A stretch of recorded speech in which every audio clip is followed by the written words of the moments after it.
इतनी रात को कहाँ से आ रही है? ऐसा क्या काम करती है?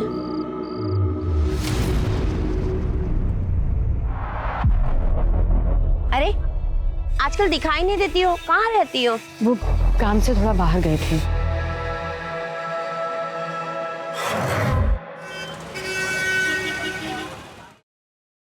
हेलो।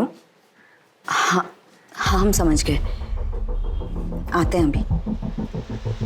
हाँ आते हैं। फरीदा, किसका फोन था? वो किराने वाले का था। बिरयानी का मसाला लाने बोले थे उसे, बोला आ गया है, हम बस लेकर आते हैं। ठीक है।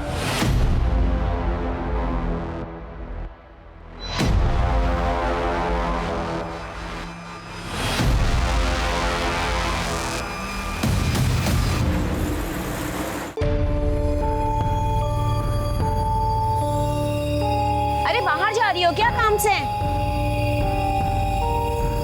फिर सुनना, ये वही आदमी है ना जो उसको लेने और छोड़ने आता है? नवरा है क्या तिचा? अरे पति होता तो साथ में नहीं रहता क्या? पता नहीं क्या है, शहर से बाहर जाना तो एक बहाना है। करती होगी।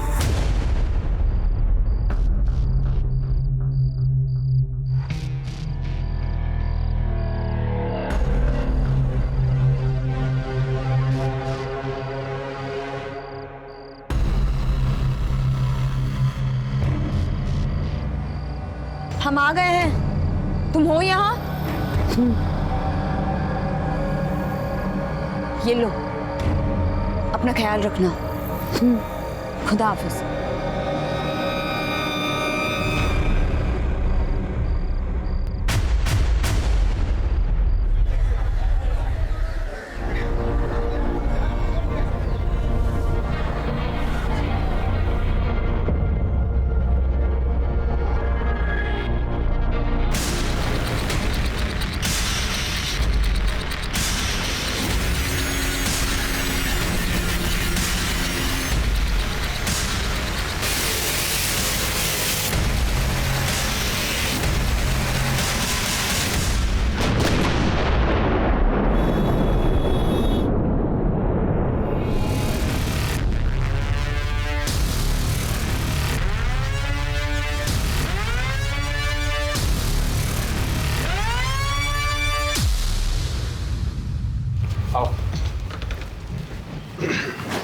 आमना, रियाज, ये देखो अम्मी तुम्हारे लिए क्या लाई है।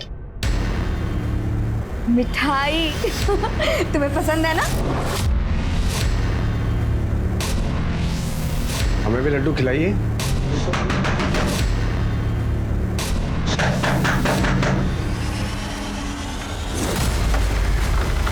सर। फरीदा खातून। जी हाँ, मैं Farida. You're under arrest. Sir क्या किया इन्होंने? सर आपको कोई गलतफहमी हुई है सर? किस जुर्म में आप गिरफ्तार कर रहे हैं सर? कल जो बॉम्ब ब्लास्ट हुए हैं उसमें ये प्राइम सस्पेक्ट है। हमारे पास पक्की खबर है कि फरीदा खातून एक्टिविटीज में इन्वॉल्व है।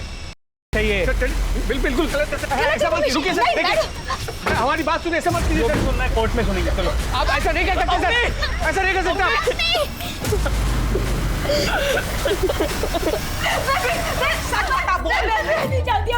सर हम आपके हाथ जोड़ते हैं सर फरीदा बेकसूर है सर। ये आप क्या कर रहे हैं सर? सर उसने कुछ नहीं किया है सर हम यहीं के हैं सर, कहीं बाहर से नहीं आए हैं।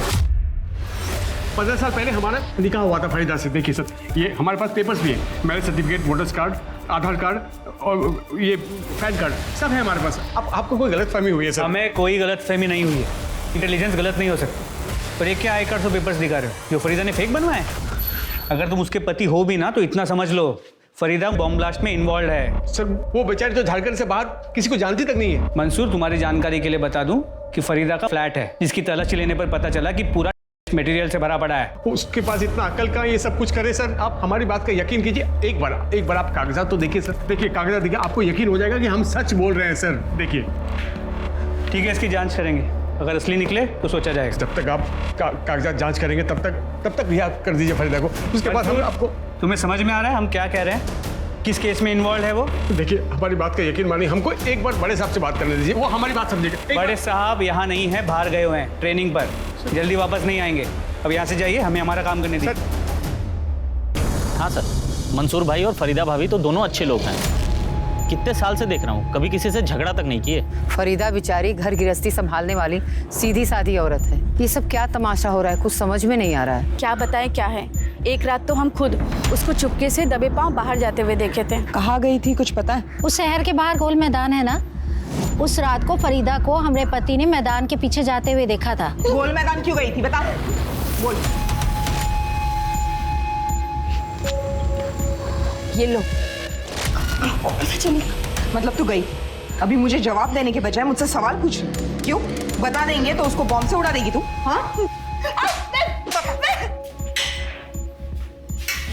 इस फरीदा खातून की पूरी details, call records, mobile locations सब निकालो। फरीदा खातून की उसी ओरिजिनल आधार कार्ड की कॉपी जो सिर्फ फरीदा खातून के पास हो सकती है, मीरा रोड के उस घर में मिली, जिसके बिना पे उसे बॉम्ब ब्लास्ट केस में आरोपी बनाया गया है, टेररिस्ट एक्टिविटी में इन्वॉल्व पाया गया है। आधार कार्ड की फोटोकॉपी मिलना कोई बड़ी बात नहीं है इंस्पेक्टर, और आप ये भी अच्छी तरह से जानते हैं कि इंटरनेट का कितना मिसयूज हो रहा है आजकल। ये ज़रूर हो सकता है कि किसी ने फरीदा का आधार कार्ड चुराया हो।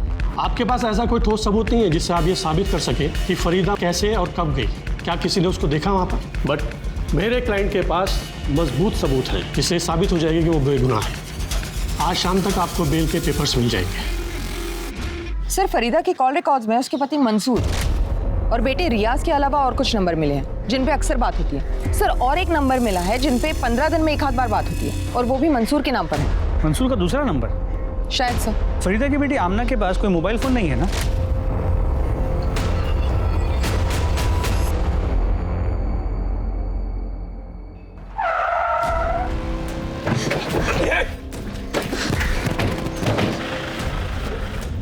कौन हो आप लोग?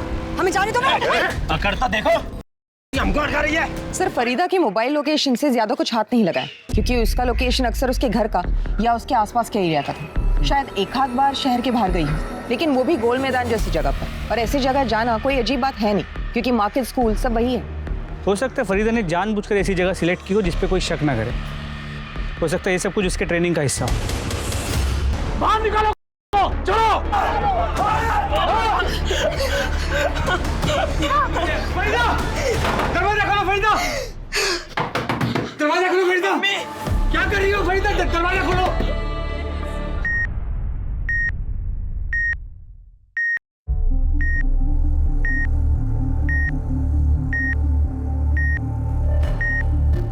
फरीदा खातून कैसी? खुदा के वास्ते आप झूठी हमदर्दी दिखाना बंद कीजिए सब। आप ही लोगों के झूठे इल्जाम की वजह से हमारा परिवार इस हाल में है। मंसूर जी, हमारी आपसे कोई निजी दुश्मनी नहीं है, हम सिर्फ अपना काम कर रहे हैं, और आपकी हिफाजत भी हमारा काम है। इसलिए आज के बाद से 2 कांस्टेबल हमेशा आपके घर के बाहर रहेंगे, ताकि आज जो हुआ है वापस ना हो। नहीं नहीं, हमें आज रात ही मिलना होगा।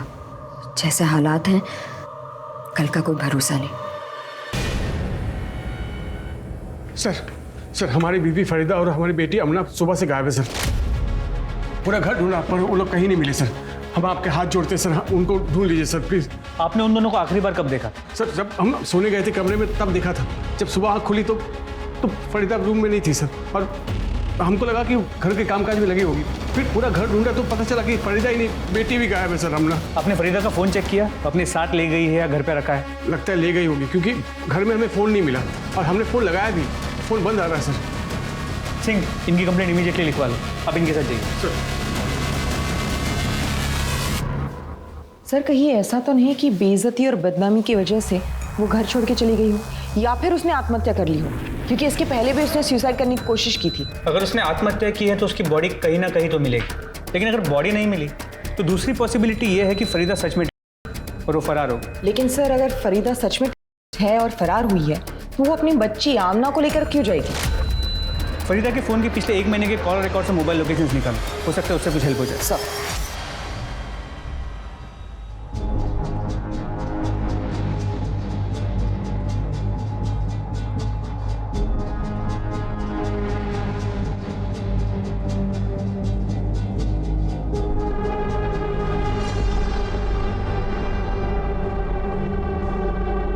सर ना तो फरीदा और आमना को किसी ने देखा है और ना ही दोनों के डिस्क्रिप्शन जैसे डेड बॉडी किसी को मिली है।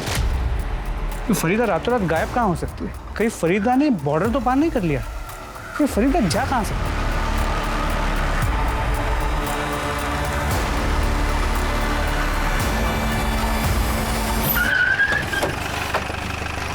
Welcome back sir. ट्रेनिंग कैसी रही? ट्रेनिंग के बारे में बाद में बात करेंगे, पहले फरीदा खातून का क्या केस है वो बताओ। सर जिस दिन से फरीदा और आमना गायब हुए हैं उस दिन से हम फरीदा का फ़ोन ट्रैक कर रहे हैं। सभी जगह तलाशी भी ली लेकिन कोई लीड नहीं मिली। सर फरीदा के मोबाइल लोकेशन के अकॉर्डिंग उसकी लास्ट लोकेशन शहर के बाहर ओल्ड माइंस की दिख रही है।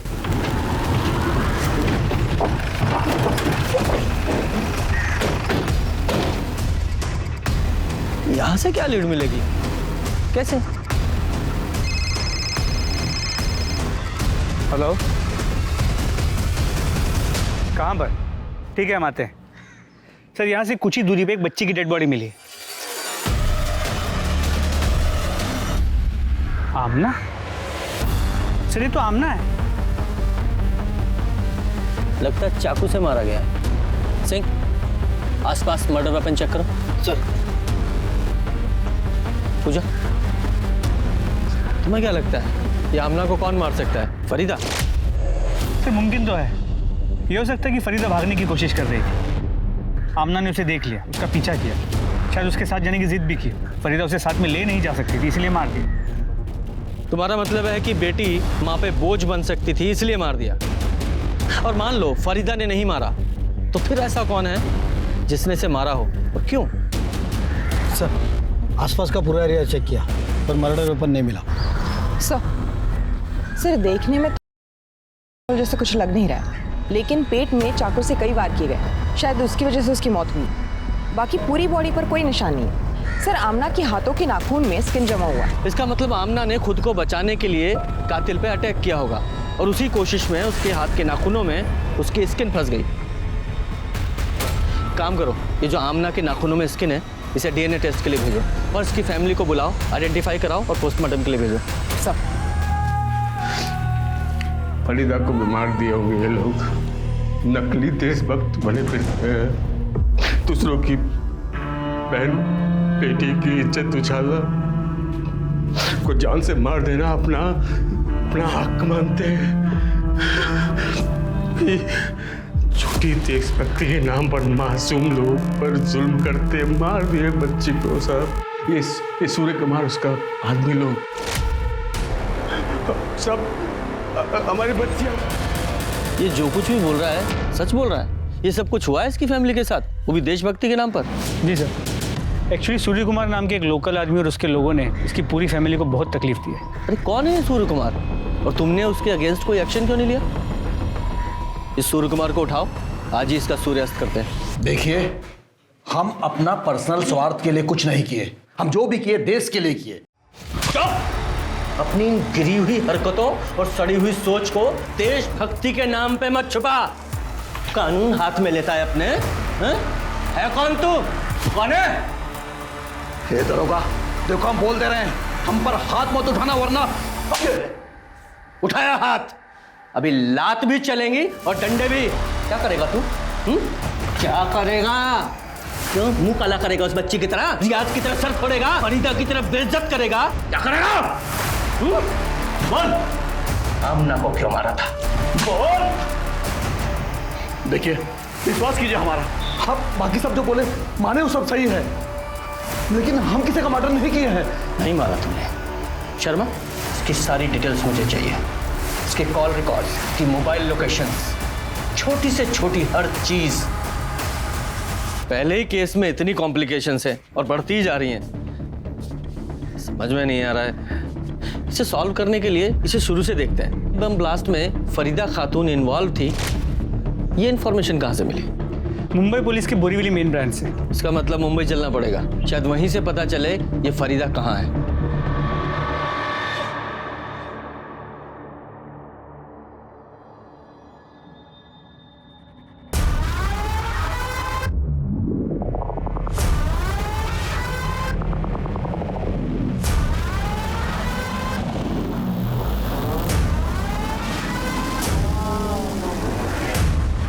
बॉम्ब ब्लास्ट 10 तारीख को शाम को 4 बजे हुआ।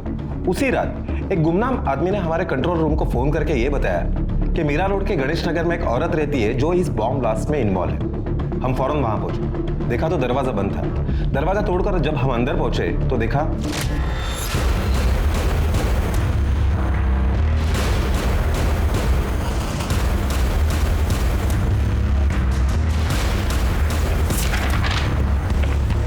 फरीदा खातून, हजारीबाग, झारखंड। अहो साहेब, आम्हाला तिच्याबद्दल काहीच नाही माहिती। हाँ, आते जाते देखते थे उसको।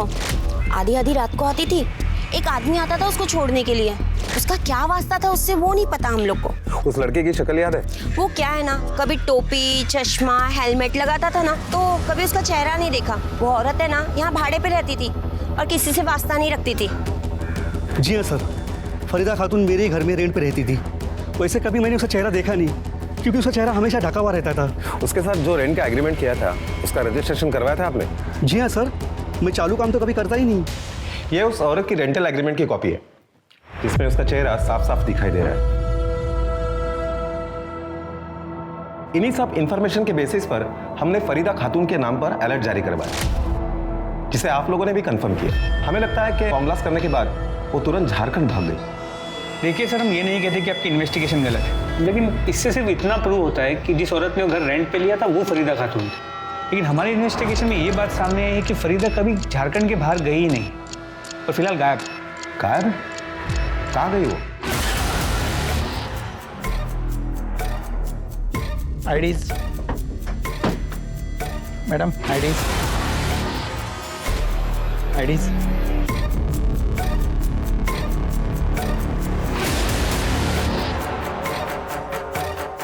मैडम, आईडीज, आपके आईडीज दिखाइए।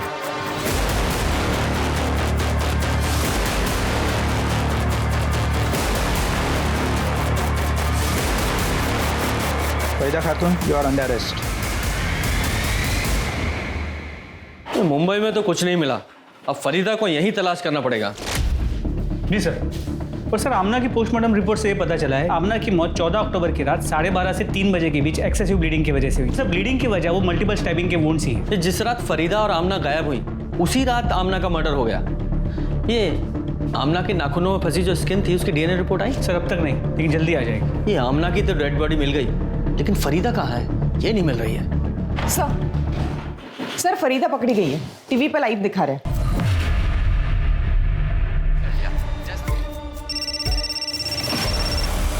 हेलो, हाँ ठीक है, ले आइए।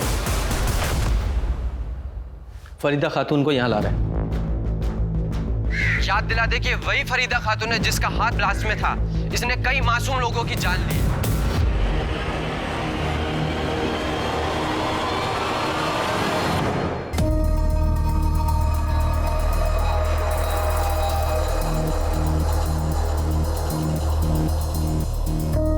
तुम कौन हो?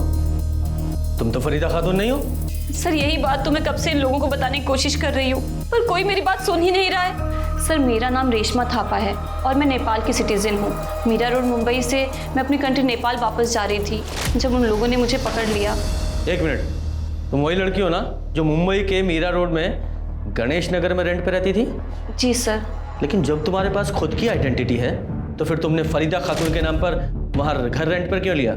सर, 6 साल पहले मैं नेपाल से मुंबई आई थी, यही सोचकर कि फिल्म इंडस्ट्री की नई सुपरस्टार बनूंगी। फिर सर मेरे ओरिजिनल डॉक्यूमेंट्स चोरी हो गए और बिना अपने डॉक्यूमेंट्स के किसी दूसरे देश में रहना मुश्किल था। पर मैं बिना कुछ बने, बिना कुछ किए वापस नहीं जाना चाहती थी। इसीलिए मैं अपने ओरिजिनल डॉक्यूमेंट्स की रिपोर्ट लिखवाने के लिए पुलिस स्टेशन गई, जहाँ मैं मिलिंद धोत्रे से मिली। सर, उसने मुझे मिलने के लिए होटल में बुलाया। रेशमा, तुम टेंशन क्यों ले रही हो? मैंने कहा ना, बी कंफर्टेबल। और सर, ये पहली बार था जब उसने मुझे मदद करने के बहाने से बुलाया और मेरी ड्रिंक में कुछ मिला के मुझे बेहोश कर दिया और मेरी बेहोशी का फायदा उठा किया और सर उसकी वीडियो बनाई और बाद में मुझे ब्लैकमेल करता रहा और फिर ये सिलसिला चलता रहा। उसका जब मन करता, जहाँ मन करता वो मुझे बुलाता था। सर, उसी ने मुझे फरीदा खातून नाम की एक लेडी का आधार कार्ड दिया। उस पर फोटो मेरी लगी थी सर। उसी आधार कार्ड के बेस पे वो मुझे रेंट पे घर दिलाया करता था। सर मुझे अपनी असली आइडेंटिटी छुपानी पड़ती थी, इसीलिए मैं हमेशा किसी से बातचीत नहीं करती थी। फिर सर 2 महीने पहले मुझे पता चला कि मैं प्रेग्नेंट हूँ। सर मैंने बहुत कोशिश की उसे मनाने की मुझसे शादी कर ले, और सर मैंने उसे धमकाया भी कि अगर वो मुझसे शादी नहीं करेगा तो ये मैं साबित कर दूंगी कि ये बच्चा उसी का है। फिर सर मैंने सोचा कि वो तो खुद एक पुलिस वाला है जो मेरी नकली आइडेंटिटी बना सकता है, तो वो कुछ भी कर सकता है। इसीलिए मैंने डिसाइड किया 5 तारीख को सुबह 6:30 बजे मैं घर से निकल गई। सर हाईवे से मैंने पहली बस ली जो नासिक जा रही थी, फिर वहाँ से दूसरी, फिर तीसरी। सर इन सब में मेरे सारे पैसे खर्च हो गए। फिर मैंने अपनी ज्वेलरी बेच दी। तो सर मैंने डिसाइड कर लिया कि मैं नेपाल चली जाऊंगी। कम से कम वहाँ मेरी फैमिली तो है जो मुझे और मेरे बच्चे को देख सकती है। सर मैं वहीं जा रही थी जब उन लोगों ने मुझसे आईडी प्रूफ मांगा, तो सर मैंने फरीदा खातून का आधार कार्ड दिखा दिया और सर उन लोगों ने मुझे टेररिस्ट समझ के पकड़ लिया। तुम्हें पता है जिस दिन तुम मुंबई से भागी थी यानी कि 5 अक्टूबर को, उसी दिन बॉम्ब ब्लास्ट हुआ था? नहीं सर, मुझे इन सब के बारे में कुछ नहीं पता। अभी जो कुछ भी तुमने बताया है अगर वो सच है तो मिलिंद धोत्रे अब तुम्हें कभी परेशान नहीं करेगा। सर आपको गलत इंफॉर्मेशन मिली है, मैंने कुछ नहीं किया है। एक डीएनए रिपोर्ट ये साबित कर देगी कि रेशमा के पेट में जो बच्चा है ना वो तेरा है, और फिर तेरी सारी कहानी खत्म। बता सच्चाई क्या है? इसे नहीं मानेगा। सर वो रेशमा सही बोल रही है। मैंने नशे की दवाई उसको शराब में मिला के पिलाई थी। सर मैंने उसको फरीदा खातून के नाम से अलग अलग जगह पे भी रखा था। सब कुछ ठीक चल रहा था सर, फिर वो शादी की रट लगाने लगी। अभी मैं अपने बीवी बच्चों को कैसे छोड़ सकता हूँ सर? इतना वफादार है तू? आगे बोल। वो 5 तारीख को जो बॉम्ब ब्लास्ट हुआ था ना, तो मुझे आइडिया आया कि मैं रेशमा को उसमें फंसा दूंगा। इसके लिए उसके घर में गया और टेरर सेल एक्टिविटी में जो पैम्पलेट्स हम लोग को मिले थे वो मैंने उसके घर में फैला दिया। सर मेरे को मालूम नहीं था कि वो सुबह ही जा चुकी है। मुझे लगा बेडरूम में सो रही है। उसके बाद मैंने पुलिस को गुमनाम कॉल किया। मुझे लगा सर कि वो एक बार बॉम्ब ब्लास्ट के केस में अंदर जाएगी तो ज़िंदगी भर प्रूफ नहीं कर पाएगी कि वो टेररिस्ट नहीं है।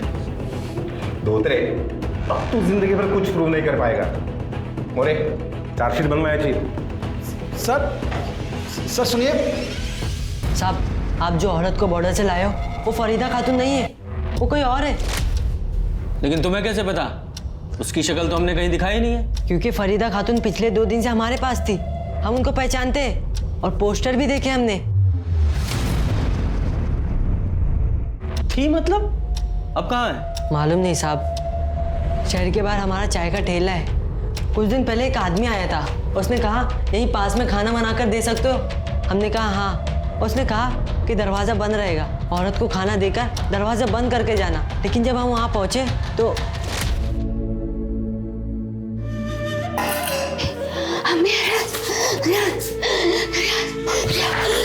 खाना रखा है, खा लेना। हम 3 दिन तक उसको खाना देते रहे, लेकिन उस औरत की हालत बिगड़ती जा रही थी और हम समझ गए वो आदमी उसके साथ गलत कर रहा है। और हमको रियाज बोलती थी और एक बात बड़बड़ाती रहती थी कि हमने को मार दिया, हमने को मार दिया। उसकी हालत हमसे देखी नहीं जा रही थी, इसलिए हम 2 दिन पहले उस औरत के पास गए और ये लो 100 रुपया, इतना ही है मेरे पास, इसे ले लो और यहाँ से भाग जाओ, नहीं तो एक दिन ऐसे ही मर जाओगी। चलो चलो यहाँ से चलो। तू अम्मी का बेटा है ना? हाँ हाँ। तू हमसे मिलने आएगा? हाँ। चलो अब तुम आजाद हो। चलो जाओ यहाँ से, नहीं तो जल्लाद आ जाएगा।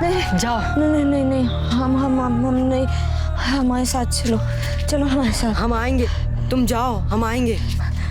तू मेरा बेटा अम्मी से मिलने आएगा? हाँ हम आएंगे, तुम जाओ यहाँ से, जाओ। सब साथ रहेंगे, सब खुश रहेंगे। तुम्हें पता है वो कहाँ गई है? नहीं मालूम साहब। उसके बाद हम अपने काम पे लग गए, ऊपर से वो जल्लाद का डर। कौन जल्लाद? कौन था वो आदमी? मालूम नहीं साहब, लेकिन हमारे चाय के ठेले पे आता था। फरीदा को भगाने के बाद हमें हड़काने आया था। हमने कह दिया शायद गलती से हमसे दरवाजा खुला छूट गया। उस आदमी का हुलिया बता सकते हो, कैसा दिखता था? हाँ साहब। स्केच आर्टिस्ट बुलवाओ। जी सर।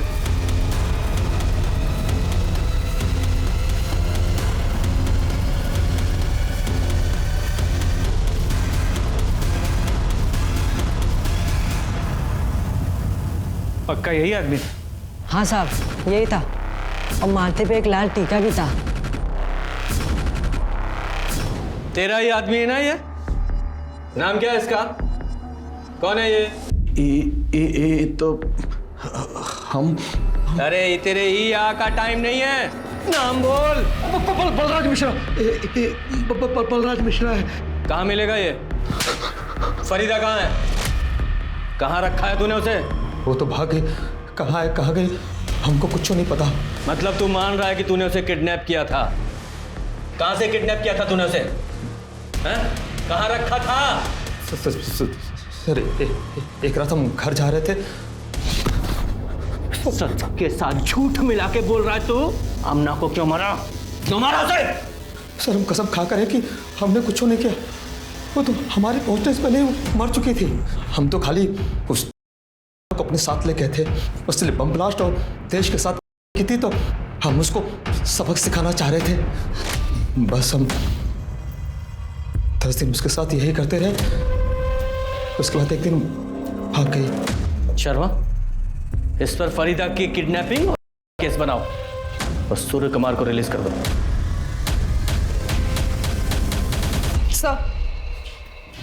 सर एक इन्फॉर्मेशन मिली है, मंसूर के घर में उसके साथ कोई और औरत रह रही है। कौन? सर ये तो कह नहीं सकते, किसी ने उसका चेहरा नहीं देखा है।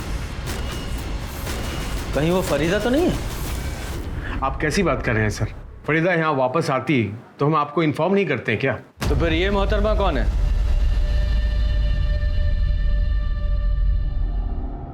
सर ये हमारी पहली बीवी जीनत है।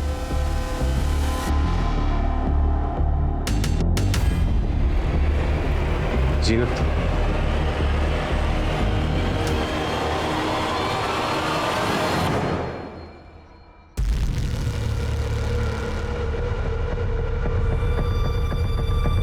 सर 15 साल पहले हम जीनत को तलाक दे दिए थे क्योंकि ये कंसीव नहीं कर सकती थी और हमें अपनी औलाद चाहिए थी, इसलिए हमने फरीदा से निकाह कर लिया।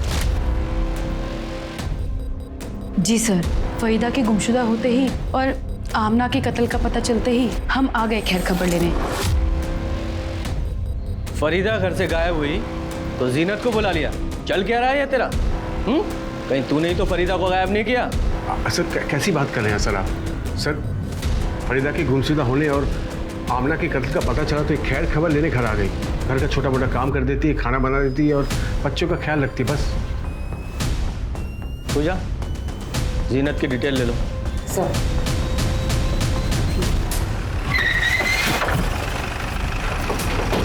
सर चाकू से पेट पे अनगिनत वार किए गए। जिसने भी फरीदा को मारा है उसने ये कंफर्म किया कि वो बचेगी नहीं। सर इस तरफ। इसका मर्डर भी ठीक उसी तरह हुआ है जिस तरह से आमना का। ये दमयंती है, मंदिर के बाहर भीख मांग के अपना गुजारा करती है। सबका कहना यह है कि फरीदा सिर्फ इनके साथ ही बात करती थी। फरीदा के बारे में आप कुछ बता सकती हैं? ये कुछ दिन पहले यहाँ आई थी, मंदिर की सीढ़ियों पर बैठकर भीख मांगा करती थी। साहब यहाँ के लोकल गुंडे हैं ना, उसको उतना ही पैसा रहने देते थे कि वो पेट भर के खा सके। कभी कुछ नहीं बोलती थी साहब, बस खामोश रहा करती थी। कभी कभी बड़बड़ाती रहती थी कि आमला को मार डाला, आमला को मार डाला। वो रियाज को याद करती रहती थी। हमने पूछा भी, 2 दिन पहले अचानक उसने कहा कि मुझे फोन करना है। किसको फोन किया था उसने? मुझे तो पता नहीं। अच्छा आप बता सकती हैं कौन था वो आदमी जिसके फोन से फरीदा ने कॉल किया था? नहीं, मैं तो नहीं जानती हूँ। साहब फरीदा ने किसके फोन से कॉल किया था मुझे क्या पता। हजारों श्रद्धालु आते जाते रहते हैं यहाँ पे। शर्मा, मंसूर से बॉडी आइडेंटिफाई करा के पोस्टमार्टम के लिए भेजो। सर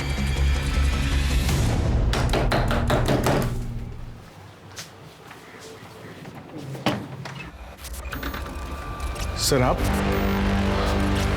फरीदा के कातिल का कुछ पता चला सर?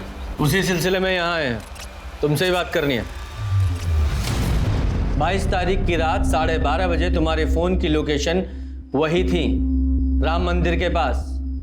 जहां फरीदा का मर्डर हुआ। फरीदा जिस दिन घर छोड़कर निकली थी उसने आखिरी कॉल तुम्हें किया था। और सबूत नंबर 3, ये डीएनए रिपोर्ट, उसमें आमना के नाखूनों में फंसी हुई स्किन और फरीदा के हाथों में जो बाल थे वो एक ही औरत के थे, तुम्हारे। बोलो, बताओ पूरी कहानी। फरीदा बहुत अच्छी इंसान थी। मंसूर के छोड़ने के बाद हमारा साथ दिया करती थी। ये लो, पैसे से हमारी मदद किया करती थी। हमारे पास कमाने का तो कोई रास्ता था ही नहीं। फिर जब वो बताई गई तो जेल गई। हम तो सपने सजाने लगे थे कि फरीदा अगर मंसूर की ज़िंदगी से निकल जाएगी तो वो हमें अपनी ज़िंदगी में वापस बुला लेंगे। फिर पता चला कि फरीदा खुदकुशी करने में नाकाम हो गई है। एक रात उसका फ़ोन आया कि आज ही उससे मिलना होगा। आखिरी बार वो पैसों से हमारी मदद करेगी, क्योंकि घर वालों की बेहतरी के लिए वो हमेशा के लिए शहर छोड़ के जा रही है। शहर के बाहर हम रात को जिस जगह मिलने वाले थे, फरीदा के साथ आमना भी आ गई। तो हमें लगा उसने फरीदा को घर से निकलते देख लिया होगा, तो जिद करने लगी होगी, इसलिए वो उसे अपने साथ लेकर आ गई। तभी हमने फैसला किया कि हम इन दोनों को ही मार देंगे। हम घर जाकर मंसूर के पास जाने की तैयारियां करने लगे। हमें लगा कि फरीदा तो अब तक मर चुकी होगी। फिर एक दिन उसका राम मंदिर से मंसूर के फ़ोन पे फ़ोन आया। मंसूर उस वक्त बाथरूम में थे। फ़ोन हमने उठाया। बिना सोचे समझे बोले जा रही थी कि जीनत ने आमना को जान से मार दिया है और अब वो हमें भी मारना चाहती है। हम यहाँ राम मंदिर पे हैं, आके हमें ले जाओ। हमने बिना कुछ बोले फ़ोन काट दिया और रात को राम मंदिर चले गए। अल्लाह और कानून दोनों तुम्हें सजा देंगे।